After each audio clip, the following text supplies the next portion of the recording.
La ciudad de Sevilla está llena de lugares con mucha historia, tradición y cultura.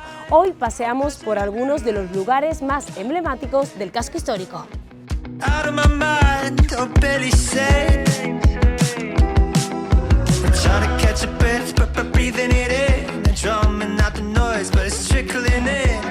Hoy vamos a pasear por la historia de Sevilla desde el siglo XVI hasta el siglo XX.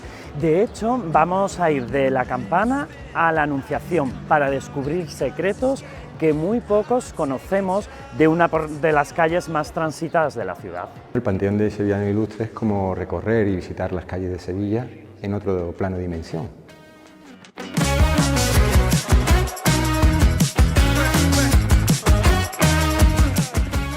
Muy buenas, Sergio. Muy buenas. ¿Qué tal?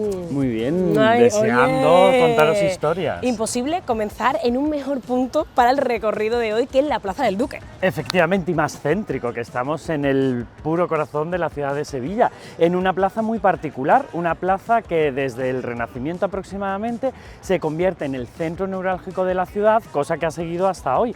De hecho, este lugar era un lugar lleno de palacios y de conventos, con una larga historia y también con otras historias un poco más tristes que ahora os iré contando. En primer lugar, ubicarnos. La plaza está presidida por la escultura de nuestro pintor más universal, de Velázquez, y se llama precisamente la Plaza del Duque no por Velázquez, sino por otro duque, de acuerdo, que fue el duque de la Victoria, que tenía el palacio aquí en esta plaza, por desgracia hoy desaparecido. Aquí también grandes familias tuvieron sus palacios, como por ejemplo la familia de los Sánchez Dalp, que construyen justo aquí donde hoy está este centro comercial un palacio en el siglo XIX que fue una verdadera joya del regionalismo. Pero ese palacio tiene una triste historia, la historia que la vamos a ver a lo largo de la visita, de cómo el siglo XX supone la destrucción de gran parte de nuestro patrimonio histórico-artístico, por desgracia. Y es que veréis, esto tiene su salseo. Resulta que el Corte Inglés quería poner aquí un centro comercial, y en ese momento habla con el ayuntamiento para pedir diferentes espacios para poder hacerlo, comprando finalmente el Palacio de Sánchez Dalp, pero obviamente un palacio del XIX no se adecuaba a la finalidad de centro comercial, con lo cual hizo negociaciones con el ayuntamiento para derribarlo. De hecho, el ayuntamiento sí exigió algo, dio el permiso para derribarlo a cambio de que el Corte Inglés comprara otro palacio en Sevilla, el que es hoy la Casa de los Pinelo, la sede de las Academias de Buenas Letras y de Bellas Artes, y dona ese palacio al ayuntamiento a condición de meter la piqueta en uno de los grandes hitos históricos de la ciudad. Y bueno, perdimos un palacio, pero ganamos otro. Bueno, ese es un poco el contexto, ¿no? Y cuál es el origen de esta plaza. Vamos a hablar de la actualidad. ¿Qué significa para los sevillanos esta Plaza del Duque de la Victoria actualmente? Pues creo que sigue significando lo mismo desde el siglo XVI. Es el centro neurálgico. Quedamos en el Duque, venimos de compras al Duque, salimos en el Duque, y además durante el siglo XIX especialmente toda esta zona y sus calles aledañas fueron el centro mundial del flamenco. Aquí surgieron los primeros café cantante, aquí cantaron grandes maestros y grandes cantadoras y guitarristas a lo largo de la historia, que también iremos conociendo un poquito más adelante. Estamos en el corazón de Sevilla, pero no solo la Plaza del Duque de la Victoria, sino otra plaza muy cerquita, que es la Plaza de la Campana. ¿Vamos para allá? Vamos para allá, Vamos porque para allá. además tiene una historia muy curiosa. ¿Tú sabes por qué se llama la Campana? No, vamos a verla.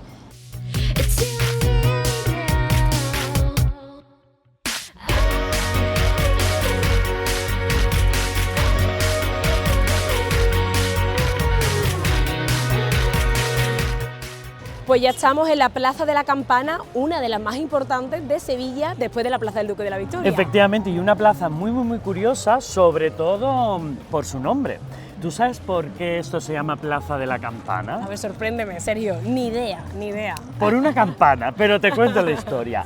Este es el recuerdo de una de las estaciones de bomberos más antiguas de Europa, y es que en el siglo XVI la ciudad de Sevilla crecía a un ritmo vertiginoso y había muchísimos incendios. Es entonces cuando se decide construir una especie, salvando las distancias, de parque de bomberos, dotado pues con personas que trabajaban en él. Pero ¿cómo avisaban a la población y también a esas personas que trabajaban de posibles incendios?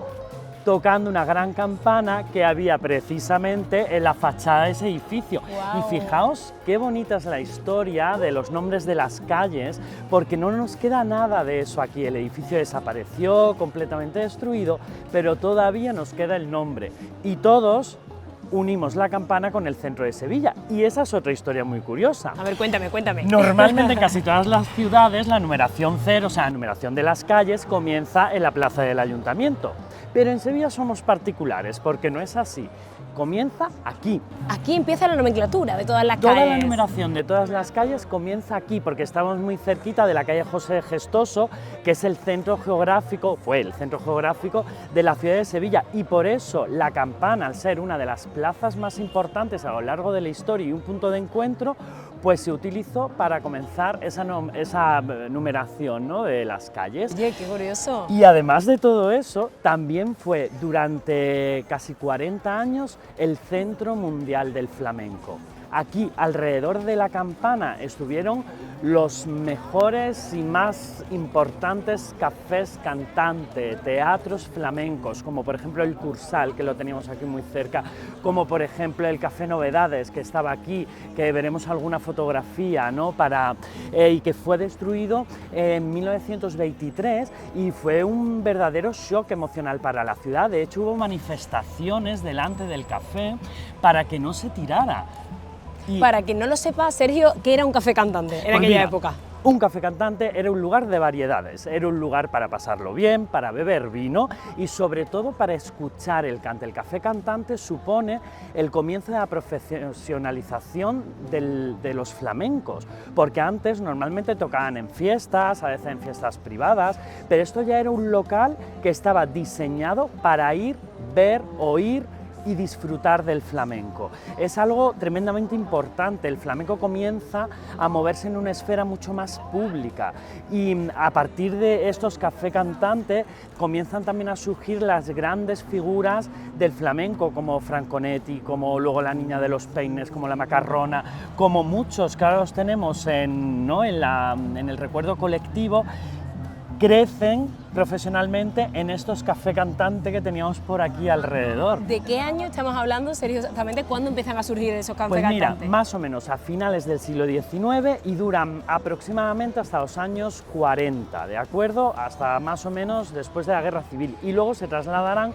a los teatros, a funciones dentro de los teatros, que también había varios teatros por aquí muy cerca, porque este al final era el centro del espectáculo de la ciudad de principios de siglo. ¿Podemos ver alguna fotografía de Claro. cómo era la Plaza de la Campana hace pues muchísimos años? Claro que a ver, sí. Cuéntanos. De hecho, mira, aquí tenemos una fotografía, lo podemos reconocer, este es el Café Cantante Novedades, que fue destruido precisamente para abrir la calle que nosotros hoy vamos a pasear.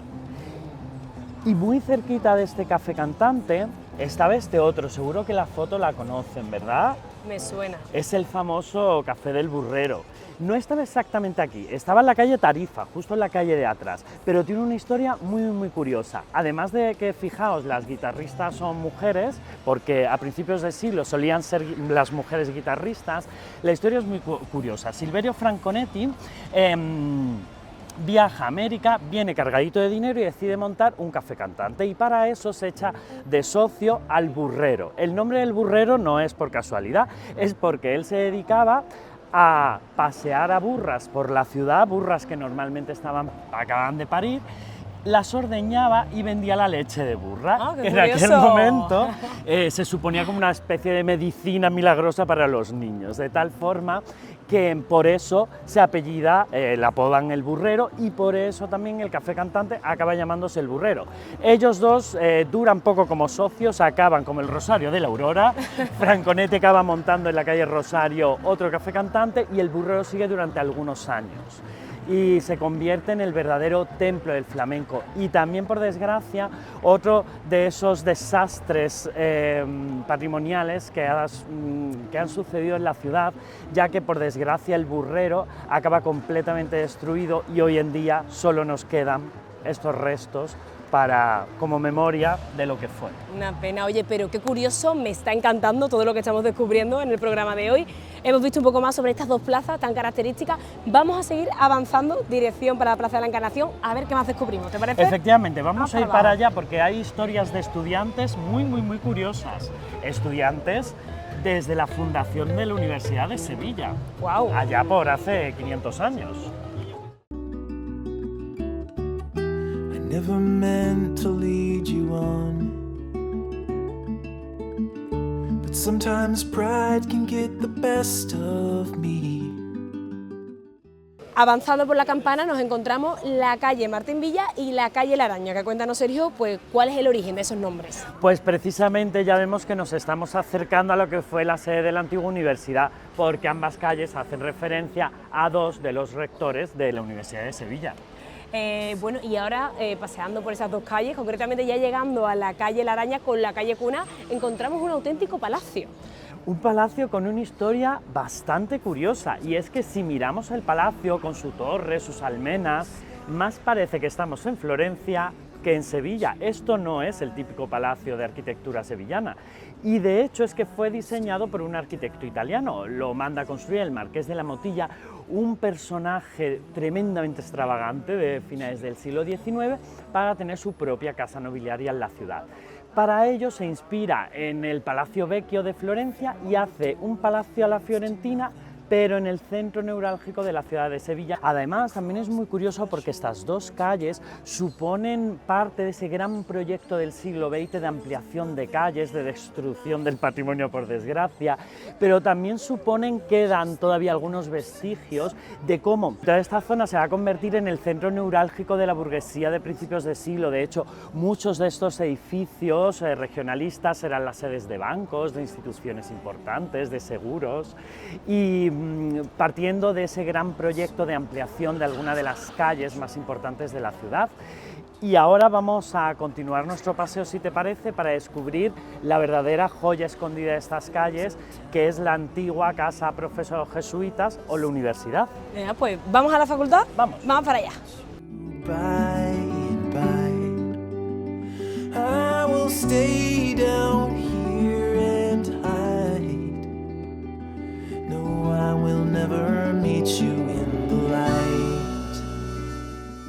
Pues ya estamos aquí, Sergio, en la Facultad de Bellas Artes, la gran, conocida para muchos y también desconocida para otros. Claro, y es que no solo es la Facultad de Bellas Artes, sino que fue la sede primigenia de la primera Universidad de Sevilla. Además de eso, fue también el convento de los jesuitas y tiene una historia muy curiosa. De hecho, ya Cervantes hablaba de la universidad, bueno, más bien de los estudiantes que venían a la universidad. En una de sus novelas ejemplares nos cuenta que los estudiantes venían ricamente vestidos como los pijos de la época, con su ropa de marca, fardando un poco de tener el dinero suficiente para poder estudiar, mientras que Cervantes nos dice que los padres, los pobres, estaban hartitos de trabajar allí en la lonja para pagarle los estudios a sus hijos. Hay cosas que no cambian. Totalmente. Entonces estamos ante la que era la sede de la Universidad de Sevilla ¿hace cuántos años? Pues casi 400 años estuvo la Universidad de Sevilla aquí. De hecho, no será hasta el siglo XX cuando el rectorado, que estaba aquí, se traslada al actual edificio que todos conocemos hoy por la Universidad de Sevilla. Pero si queremos buscar el germen y el origen de la universidad, tenemos que venir aquí, y aquí estudiaron pues personalidades tan importantes como, por ejemplo, el padre de los Machado. ¡Wow! Impresionante. Bueno, pues vamos para adentro y vamos a recorrer la facultad juntos, ¿te parece bien? Me parece perfecto, Vamos para adentro. porque además es un sitio lleno de secretos. A sunny down evening, a day without rain. Bueno, pues ya estamos en el patio central de la facultad. Cuéntanos qué encontramos aquí. Pues mira, por desgracia otro de esos malos momentos para el patrimonio de la ciudad, porque a mediados del siglo XX se decide quitar el rectorado de este edificio y, poniendo de excusa que no se conservaba bien la estructura, pues lo tiran por completo y construyen este edificio en el que estamos hoy. Y hoy estamos en el lugar que ocuparía el claustro principal de ese convento de jesuitas, que a su vez fue universidad, donde venían esos estudiantes a estudiar. Entonces, Sergio, ¿de qué año es este patio central que encontramos ahora mismo? Pues mira, en realidad este patio central es de los años 60, ¿de acuerdo? Lo que pasa es que se reutilizaron algunos materiales de los originales del convento y la estructura de claustro claustro, como vemos aquí, pues bueno, por conservar un poco la historia del lugar, pero la verdad que fue una rehabilitación con bastante poca fortuna. Cuéntanos cuáles son las características de este edificio en general, más allá de esta parte. Pues fundamentalmente lo tenemos que entender como un compendio entre la maravillosa iglesia de la Anunciación, que conoceremos después, y un espacio conventual con uso universitario, ¿de acuerdo? Había aulas, laboratorios, espacios de lectura. Hoy, por suerte, aunque el edificio no se conserva, el uso sigue siendo universitario. De hecho, como ya hemos dicho, tenemos aquí la sede, una de las sedes de la Universidad de Bellas Artes de Sevilla. Algo también muy bonito, cómo desaparecen los edificios, pero a veces los usos persisten en el tiempo. ¿Cuáles son los lugares clave o más especiales de aquí de la facultad? La iglesia, por supuesto, que es impresionante, y dos lugares muy particulares. El Panteón de Sevillanos Ilustres, que es un proyecto que luego vamos a conocer mejor, pero que intenta traer a todos nuestros ilustres fallecidos para rendirles homenaje en un panteón. Pero de eso creo que luego vamos a saber mucho más. Y también las cubiertas de la iglesia, con una de las vistas más impresionantes de la ciudad. Qué maravilla. Bueno, pues vamos para adentro y vamos a conocer más pues cada rincón de esta facultad, ¿te parece? Claro que sí, vamos a conocer esos secretos que se ocultan debajo del suelo de este edificio. Vamos allá. Rewind repetition. One day I'll let the memories go.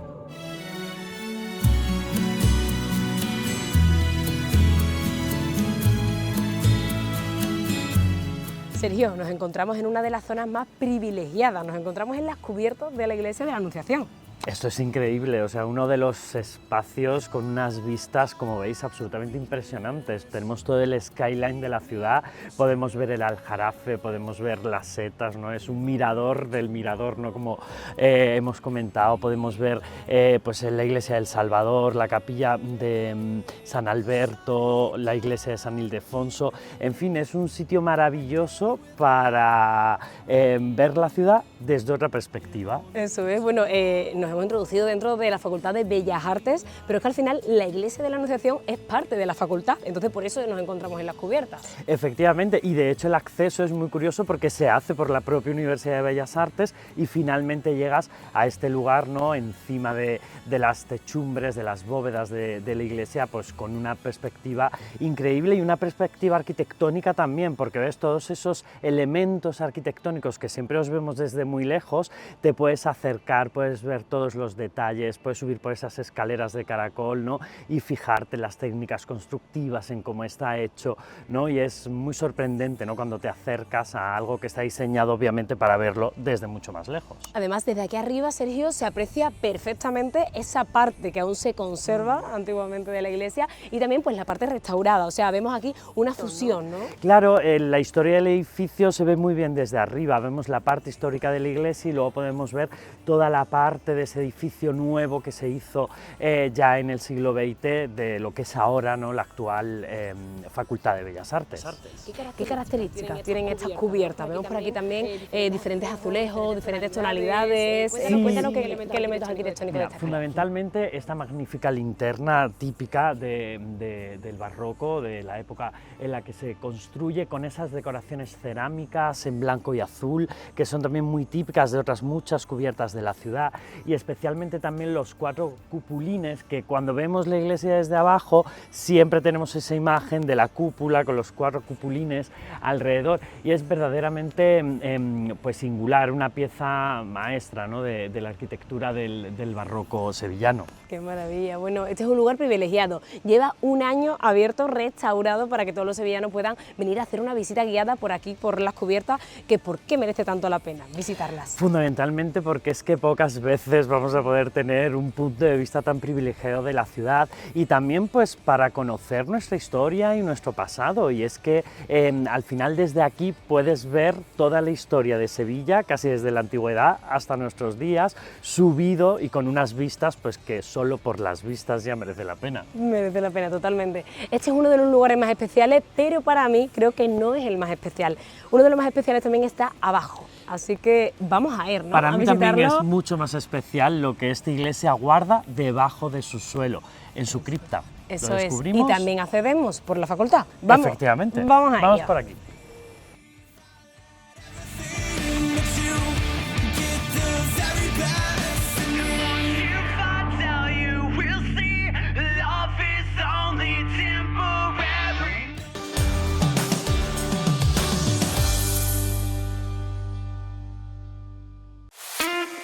ZAPI, presente y futuro de PTV Telecom.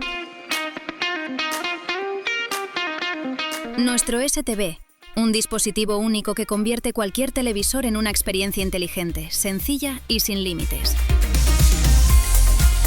Miles de títulos a la carta y contenidos locales que nos hacen diferentes. Ahora todo ese contenido tiene su espacio propio. Más PTV, una sección exclusiva donde encontrarás lo mejor de PTV, tanto en directo como a la carta.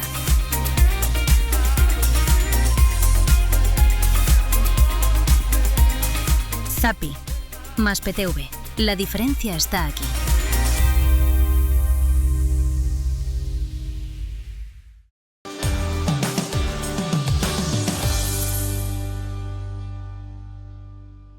Sergio, ya hemos visto esas maravillosas cubiertas y ahora estamos en el que decíamos que es uno de los lugares más especiales, este Panteón de los Sevillanos Ilustres. Efectivamente, hemos pasado del cielo al infierno en un momento. Pues ahora, para visitar esta zona tan especial, nos va a acompañar otra persona. José Antonio. Hola, buenas Muy tardes. Buenas tardes. ¿Qué hay? ¿Qué ¿Qué tal? tal? Muy buenas. José Antonio, Encantado de recibiros. igualmente, tú eres profesor de la Universidad de Del Sevilla, llevas muchos años aquí. Haznos una introducción de lo que encontramos en este panteón. Bueno, aquí es donde están los principales sevillanos, ahí del nombre, ¿no? Sevillanos ilustres de la Sevilla actual, aunque como decíamos anteriormente hay pocos actuales, es decir, que no se han incorporado pues personas fallecidas recientemente, sino que los fallecidos que encontramos aquí ya son pues gente como Becker, por ejemplo, que son de los más conocidos, o Amado de los Ríos, o Cecilia von de Faber. Y bueno, encantado que estéis aquí y poder introduciros en este espacio tan mágico, ¿no? Vamos a hablar de las características de este panteón que tiene forma de cruz, nada más y nada menos. Hay más formas de la propia edificación que la sobrepone, que es la iglesia, ¿no? Tiene forma de cruz.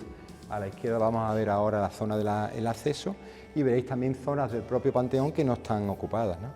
Nada más entrar, ¿con qué nos encontramos, José Antonio? Aquí los que no reciben son la familia de los Ponce de León, que están en la pared, y aquí abajo las lápidas que podéis ver aquí, la familia de Ares Montano, que fue un consejero del rey Carlos V y fue un personaje de los más importantes de la época.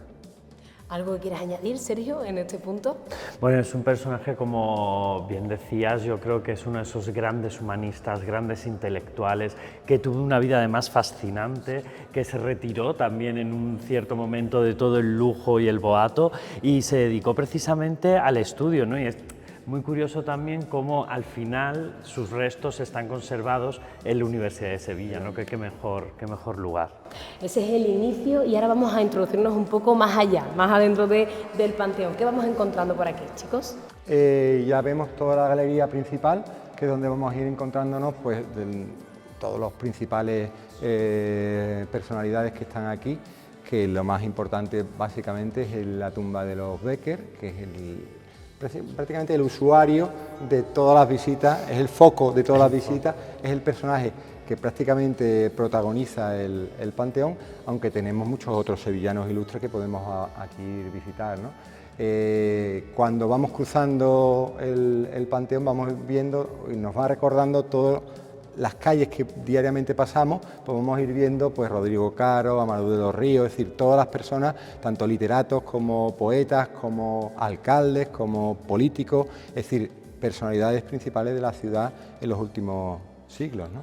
Es curioso porque encontramos ilustres, Sergio, pero de una determinada época, ya no se ha actualizado, ¿no?, este panteón. Sí, es curioso porque además el proyecto originario del Panteón de Sevillanos Ilustres, el pobre es que lo pasó mal desde el principio, porque costó mucho traer a los primeros ilustres que enterrarían aquí, y es cierto que no sé exactamente el por qué, pero sí que hay como un parón, ¿no?, de ilustres. Parece que ahora no hay personajes ilustres, ¿no?, en la ciudad, y creo que sería muy bonito poder reactivar el panteón con sevillanos ilustres, pues bueno, actuales, ¿no?, o al menos del siglo XX o desde la segunda mitad del XX, ¿no?, que creo que no hay ninguno, porque yo creo que todos son anteriores a la primera mitad, ¿no? Totalmente, porque además esta nave o esta parte de la nave del crucero está completamente desocupada y hay espacio perfectamente para que el panteón fuera enriqueciéndose con esas personalidades que nos van dejando y que pueden encontrar aquí un sitio para que podamos recordarlas, ¿no?, para poder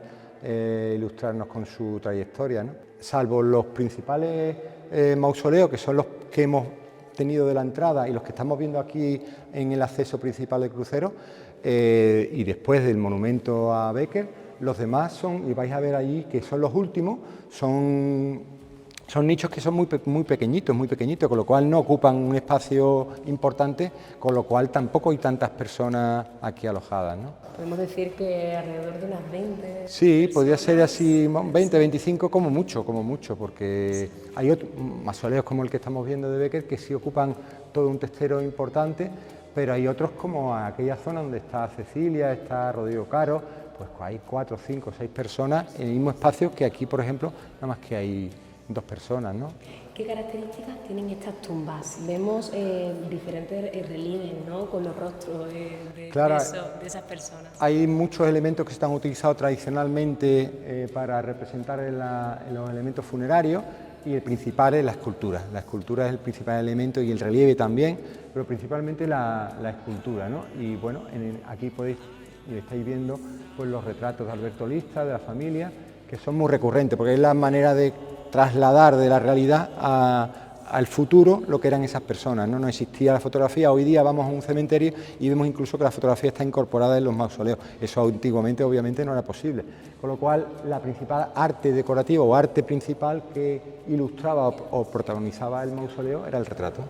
Y por aquí llegamos, chicos, pues a el llamamiento de este panteón, que es la tumba de Becker. ¿Qué características tiene esta tumba?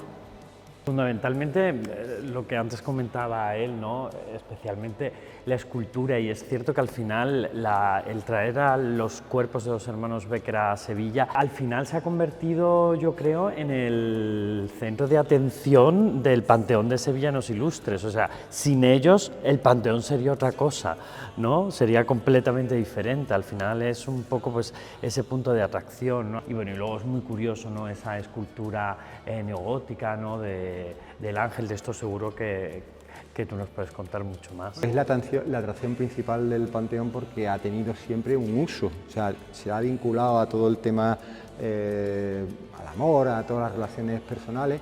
Y bueno, la parte baja del monumento, donde se apoya el ángel que protagoniza el principal elemento del monumento, hay un capitel resuelto con forma de hojarasca, y en esos huecos del capitel, pues donde se han ido depositando pues todos los mensajes de amor, todos los deseos de muchas personas que han ido pasando por aquí. Sí. Todas estas hojarascas pues tienen huecos, y en esos huecos se iban colocando papelitos bien plegaditos, bien escondidos, muy escondidos, que cuando se hizo una restauración hace muy pocos años, por eso veis aquí la urna, porque ya en esa restauración los especialistas pues desaconsejaron que se siguiera con esa práctica, ¿no? Entonces de ahí sacaron mensajes desde el inicio de la colocación de la pieza, históricos, algunos increíbles, se grabaron todos antes de ser destruidos, y bueno, a partir de ahí, a nivel de prevención, pues aconsejaron que en lugar de seguir con esa práctica, se tomara otra opción y que se dejaran en el espacio añadido y no esa interactuación con la pieza, ¿no? Que para mí deja de tener como el encanto del esconder, ¿no? No tiene como una cosa performativa que la hacía atractivo, y era una cosa entre la persona y el monumento, y que, bueno, que ha dado el uso principal de este elemento, que parece que es un elemento muerto, o sea, un elemento que queda ahí, una tumba, pero ha tenido un uso y un atractivo pues espectacular durante todos estos años. Claro, al final era una visita interactiva, ¿no? Al Totalmente, final se interactuaba totalmente. con la tumba. Hombre, todo sea por la conservación, por supuesto, que es lo principal. Avanzamos, ya llegamos Sí. a esa parte final. Chicos, a ver, Sergio, ¿qué nos puedes contar de esta parte? Pues bueno, en esta parte está enterrado, por ejemplo, Federico Sánchez Bedoya, que no es especialmente muy conocido, porque es verdad que aunque son sevillanos ilustres, no todos son conocidos. Él fue el marido de la condesa de Lebrija, la que construye el palacio de la Casa de Lebrija, que es la calle Cuna, muy cerquita de donde estamos. Y luego también tenemos a Rodrigo Caro, por ejemplo, o en este lugar a personajes tan importantes como José Gestoso, que es el historiador de la ciudad, o por ejemplo Cecilia Valdefave, Amador de los Ríos, y luego hay alguna anécdota muy curiosa, ¿verdad? Sí, aquí tenemos, por ejemplo, a José María Izquierdo, que es otro no llega al mismo nivel que Bécquer, pero sí es otro de los usuarios o de las personas que interactúan de forma anual, por lo menos una vez al año, con la ciudad, porque es el creador de la cabalgata de los Reyes Magos. Entonces, todos los años, previo a la cabalgata, el Ateneo, que es el organismo que organiza la cabalgata, se le hace un homenaje a José María Izquierdo, y entonces siempre es también otra forma porque a nosotros un panteón pues queda siempre un espacio oculto, un espacio cerrado, pero con estas dos personas sobre todo pues se interactúa, la ciudad interactúa mucho con el panteón, y hay como un hito al año por lo menos en el cual la ciudad mira al panteón y es un hecho relevante, ¿no? Y con tanta ilusión que es la cabalgata, ¿no? Por ejemplo, ¿no? Cuéntanos de forma breve, pues José María Izquierdo, ¿cómo fue pionero, ¿no? Claro, es el que, un breve resumen de es el que cómo lo creó, fundó, toda la idea de la cabalgata, fue el que fue un proyecto muy ambicioso, porque lo que conocemos hoy día como cabalgata, pues pensamos que es un proyecto muy complejo, ¿no? Sobre todo de financiación, ¿no? Entonces fue la persona que tuvo la idea y que gestionó toda esa idea hasta que ya se ha normalizado y la asumió el Ateneo como fundación, y es la empresa que ha retomado la idea de José María. Al principio era una idea como muy romántica, como muy ilusionante, pero bueno, tuvo el coraje y la constancia de poder esa idea materializarla, y que esa idea a lo largo de los años ha ido latente y bueno, y está tan viva en nuestras generaciones, desde nosotros desde pequeños y nuestros hijos, es decir, que es algo súper importante dentro de la ciudad, ¿no? Y que no es conocido, ¿no? Porque hacemos una encuesta en Sevilla, ¿quién fue el creador de la cabalgata? Pues no se sabe, no se conoce, ¿no? Pues ese día, previo a la cabalgata, se le hace un homenaje, se le hace una entrega de flores, y por lo menos se le hace una pequeña ofrenda a su labor, ¿no? A su idea. Hemos visto que la iconografía de Alberto Lista está vinculada a toda su profesión, la literatura y elementos representados, pues aquí están los elementos que representan la casa del personaje, ¿no? Toda la nobleza pues está representada en su blasón, en todo su elemento iconográfico, ¿no? Y dentro de una puerta, es decir, dentro de una estructura sólida, de una estructura arquitectónica, es decir, que reafirma el poder o la posición de esa persona, ¿no? Aquí están entonces tanto la condesa de Lebrija como su marido enterrados. Sí, enterrados. También, Lo que pasa es que el marido muere muchos años antes que ella. Entonces, primero entierran al marido y luego ya a la condesa de Lebrija, que otro personaje para hablar, una de las mayores coleccionistas de arte, ¿no? En el siglo XX, y un personaje no sin polémica adjunta. Bueno, chicos, para ir finalizando, ¿por qué es tan importante visitar este lugar, este panteón, que bueno, pues aparte de lo evidente, ¿qué puede proporcionar a todos los visitantes? Pues conocernos mejor a nosotros mismos. Es que al final estos son retales de personas, de historias que nos hacen entender mucho mejor dónde somos, dónde vamos. Me gustó mucho cuando tú has dicho, venir aquí es dar un paseo por las calles de Sevilla. No, yo me quedaría con eso, ¿no? Como al final personas que han vivido hace siglos incluso siguen marcándonos, ¿no? El ritmo, la vida diaria, ¿no? en pleno siglo XXI. Una manera de recordar, yo reitero por ejemplo el tema de José María, ¿no? Es una forma de darle su sitio, ¿no? De recordarlo, ¿no? Y y bueno, podíamos ponerle un nombre a su calle y tal, pero claro, venir aquí, entregarle, hacer el acto a la familia, es un acto de reconocimiento, yo creo que es una parte de humanidad que le tenemos que devolver la ciudad a esas personas, ¿no? Eso es fantástico. Bueno, pues muchas gracias, José Antonio, a ti. por acercarnos un poco más a esta parte oculta también de Sevilla que merece la pena de visitar, sin duda alguna. Muy bien. Muchas gracias. A vosotros. Y Sergio, pues vamos a seguir visitando pues lo que nos queda de recorrido, ¿te parece? Continuamos. Gracias, Gracias, Antonio. hasta luego, Gracias. hasta ahora. I will paint your future,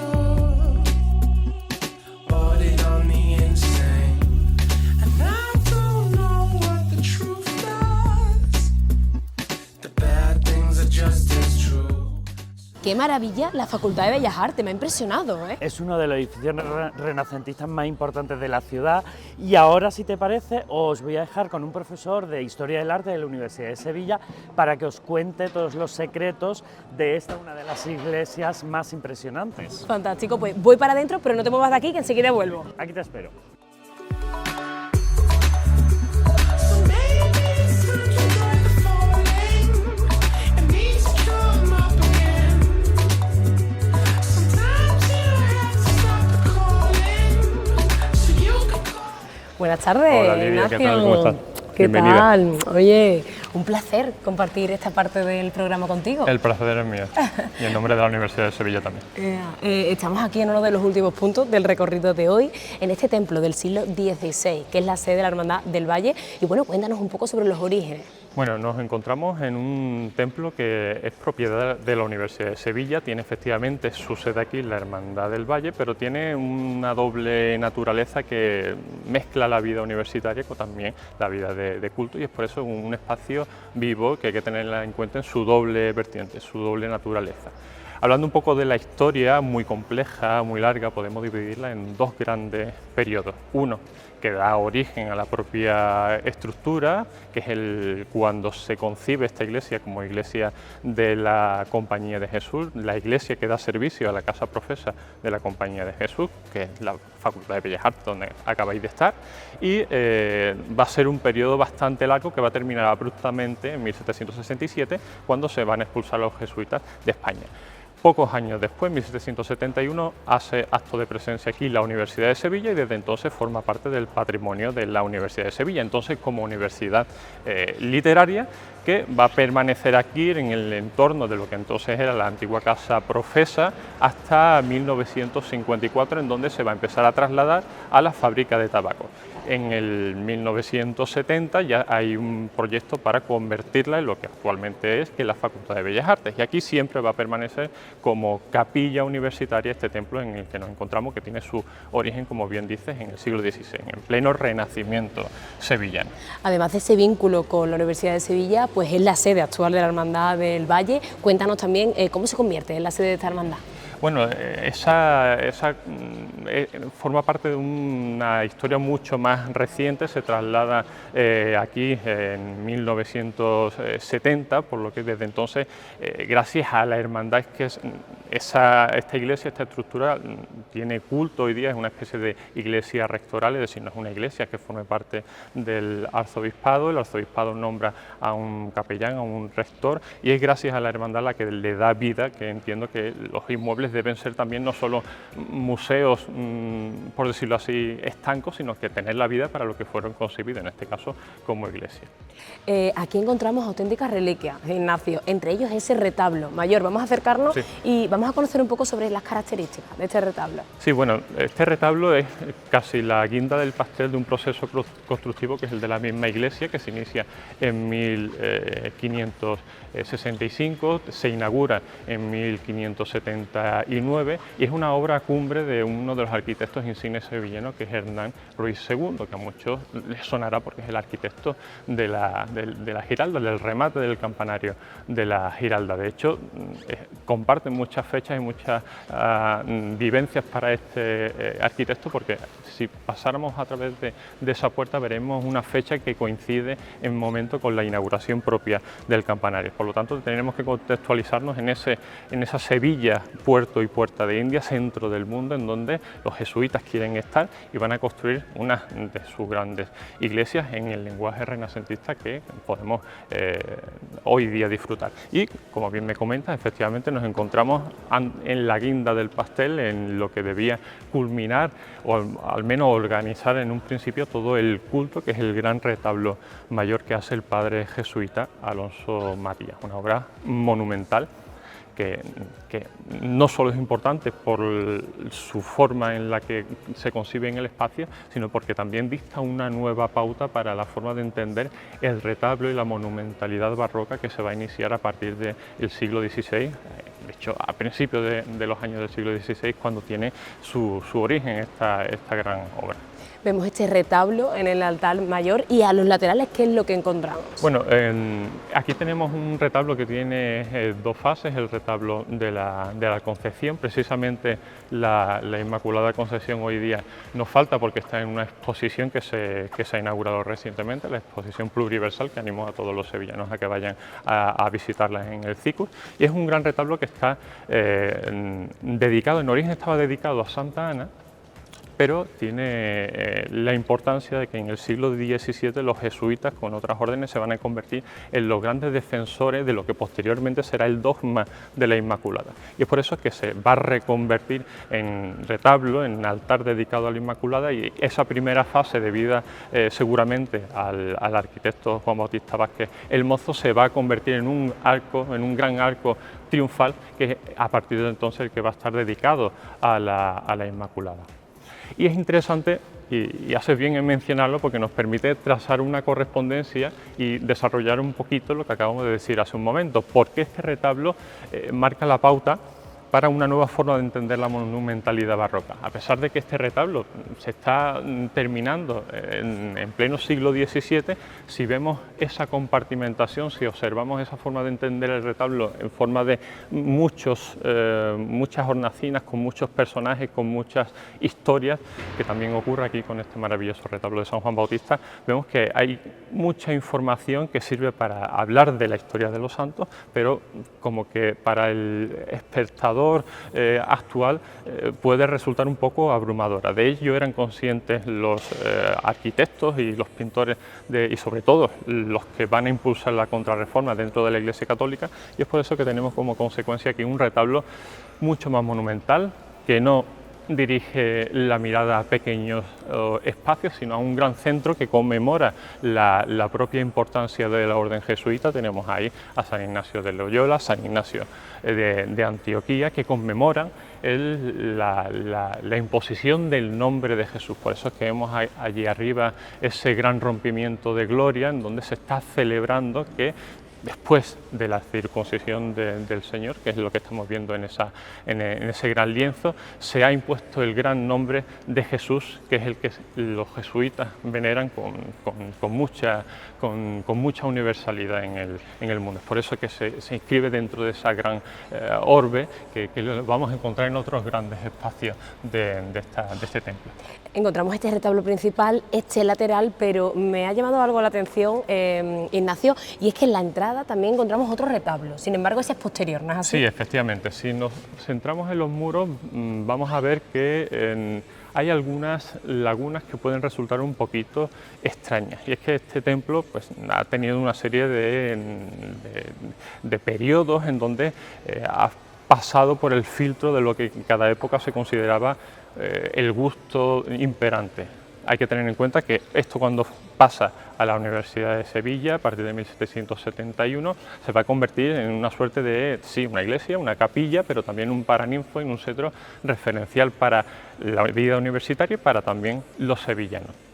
Y es por eso que cuando el gusto del barroco deja de estar en boga, y los academicistas del siglo XIX leen a escritores y autores como Antonio Pons, que habla aquí de hojarascas inmundas, dicen que estos retablos que ahora no los vemos, pero que cuajaban toda la nave de rico pan de oro, había que eliminarlos.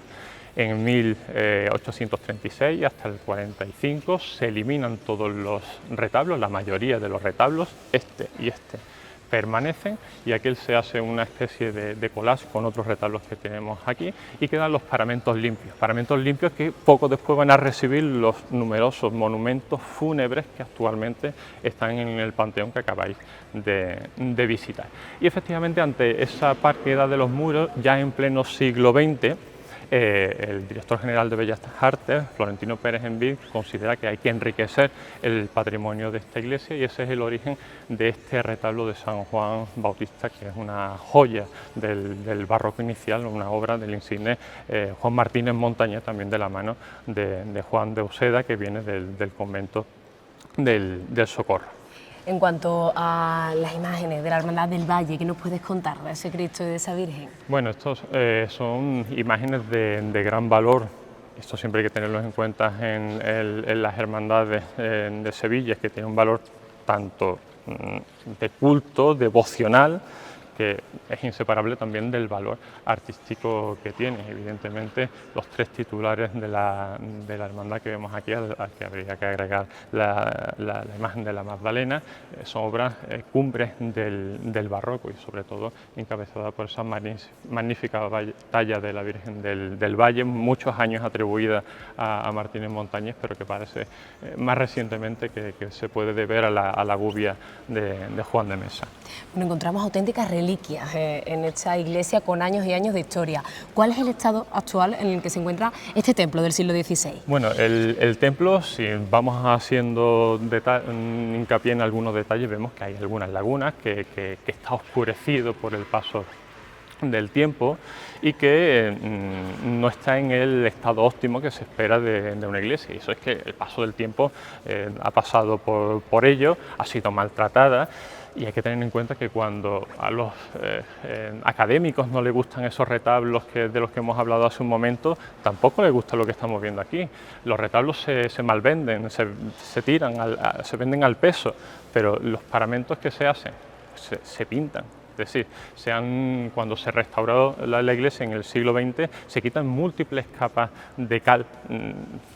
Con esto te quiero decir que hasta hace relativamente pocas décadas todo esto estaba cubierto. Claro, eso da lugar a un proceso de restauración complejo en el que de hecho se encuentra la iglesia, que ha empezado de hecho recientemente y se ha inaugurado recientemente por las cubiertas.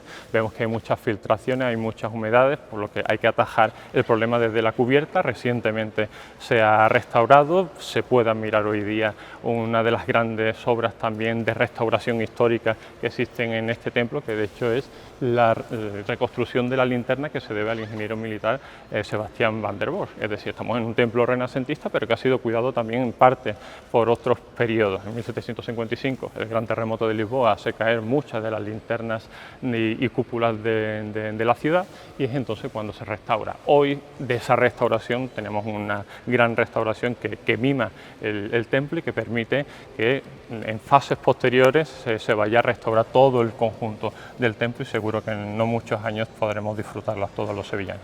Entonces encontramos una iglesia que está en plena restauración por completo prácticamente, sí, ¿no, Ignacio? Actualmente no vemos andamios, se acaban de quitar los de la cubierta. Animo también a todos los sevillanos que a través de la universidad la visiten, que tienen sus visitas guiadas, y eso dará lugar, cuando los presupuestos los permitan, a que se vayan poco a poco iniciando otras fases que culminarán seguramente con la limpieza y puesta en valor de todo el conjunto de la pintura mural, que también es una importante obra artística de los siglos XVII y XVIII. ¿Qué nos puedes decir de esas cubiertas, ya para finalizar?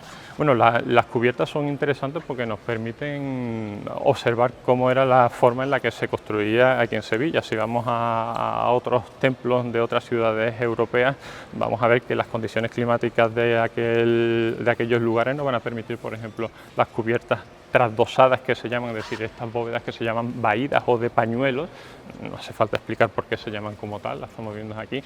Se trasdosan, es decir, su forma exterior se observan en relieve en la zona superior. ¿Por qué? Porque, como ocurre con la catedral, permite gestionar las inclemencias del tiempo con relativa facilidad, sobre todo el agua. No va a haber la nieve que encontramos en otras ciudades, por lo tanto es un tipo de arquitectura que se adapta a su medio, y en ese sentido también debemos entender la arquitectura sevillana como una arquitectura que se enriquece a sí misma con sus propios valores constructivos. Fantástico. Bueno, Ignacio, pues muchísimas gracias por acercarnos un poco más a este antiguo templo que tenemos aquí del siglo XVI y bueno, con muchas ganas de ver ya terminar esta restauración. Te queda algo de tiempo, pero algo. seguramente lo veamos dentro de no mucho. Muchas gracias. Pues nada, muchísimas gracias, Ignacio. Gracias a vosotros. Ay, gracias. Hasta luego.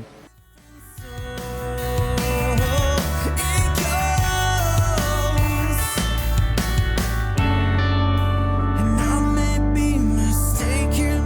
Could I have been the one to push you to the breaking point? Was I wrong looking back?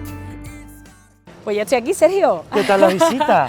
Impresionante, me ha encantado, es que no tiene desperdicio, Es que ningún es una rincón. joya, es esas joyas que tenemos en la ciudad y no solo por dentro, sino también por fuera. De hecho, aquí tenemos este maravilloso retablo cerámico que nos cuenta una historia muy particular sobre la devoción de la ciudad.